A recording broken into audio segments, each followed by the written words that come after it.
இன்னைக்கு ஒரு இன்ட்ரெஸ்டிங்கான ட்ரிக் பார்க்கலாமா? என்ன ட்ரிக் அப்படின்னா, ஒருத்தவங்களோட பர்த்டேவை நம்ம எப்படி கண்டுபிடிக்கிறது அப்படின்னு சில ட்ரிக்ஸ் பார்க்கலாம். ஓகேவா? நீ எந்த மந்த்ல பிறந்தியோ அந்த மந்தோட நம்பர், ஃபார் எக்ஸாம்பிள் இப்போ நீ ஆகஸ்ட்ல பிறந்திருந்தீங்கன்னா அது வந்து 8th மந்த். இப்போ நீ எந்த மந்த்ல பிறந்தியோ அந்த நம்பர் இருக்கும். ஓகேவா?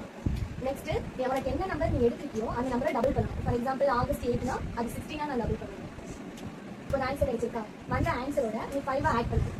இப்போ கிடைச்சிருக்கும்ல, அந்த ஆன்சரோட 5 மல்டிபிள் பண்ணணும். இப்போ வந்து உனக்கு ஒரு 2 டிஜிட்டோ 3 டிஜிட்டோ ஒரு நம்பர் கிடைச்சிருக்கும். அந்த நம்பரோட கடைசியில் 0 ஆட் பண்ணிக்கணும். ஃபார் எக்ஸாம்பிள் எனக்கு 95 கிடைச்சதுன்னா நான் 95ஓட 0 ஆட் பண்ணேன். அந்த மாதிரி நீ உன்னோட ஆன்சரோட 0 ஆட் பண்ணிக்கணும். நெக்ஸ்ட் என்ன பண்ணணும்னா, உன்னோட டேட் ஆஃப் பர்த், நீ ஒரு டேட்ல பிறந்திருப்பேல அந்த நாள், அது என்ன நாள்னா அந்த டேட் எழுதி அதை வந்த ஆன்சரோட ஆட் பண்ணணும். உன்னோட ஆன்சர் என்ன? டேட் வந்து 11 கரெக்டாக செப்டம்பர் 11 வந்து உன்னோட பர்த்டே. இது எப்படி?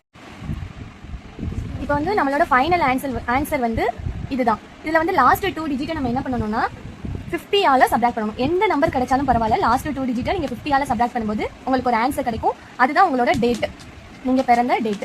அதே மாதிரி ஃபர்ஸ்ட் 2 டிஜிட்டோ இல்லை 1 டிஜிட்டோ இருந்தாலும் நீங்கள் அதோட என்ன பண்ணணும்னா 2 வந்து சப்ராக்ட் பண்ணணும். என்ன நம்பராக இருந்தாலும் 2ஓட சப்ராக்ட் பண்ணணும். பண்ணிங்கன்னா ஒரு ஆன்சர் கிடைக்கும். இப்போ 11ஐயும் 2ஐயும் சப்ராக்ட் பண்ணும்போது எனக்கு 9 கிடைச்சிருக்கு. இதுதான் உங்களோட மந்த். இந்த ட்ரிக்கை நீங்கள் உங்கள் ஃப்ரெண்ட்ஸ் ஃபேமிலி மெம்பர்ஸில் ட்ரை பண்ணி பாருங்கள். இந்த மாதிரி யூஸ்ஃபுல்லான வீடியோஸ் பார்க்குறதுக்கு நம்ம சேனலை சப்ஸ்கிரைப் பண்ணிக்கோங்க. இந்த வீடியோ பிடிச்சிருந்தா லைக் பண்ணுங்கள், ஷேர் பண்ணுங்கள், அப்புறம் கமெண்ட்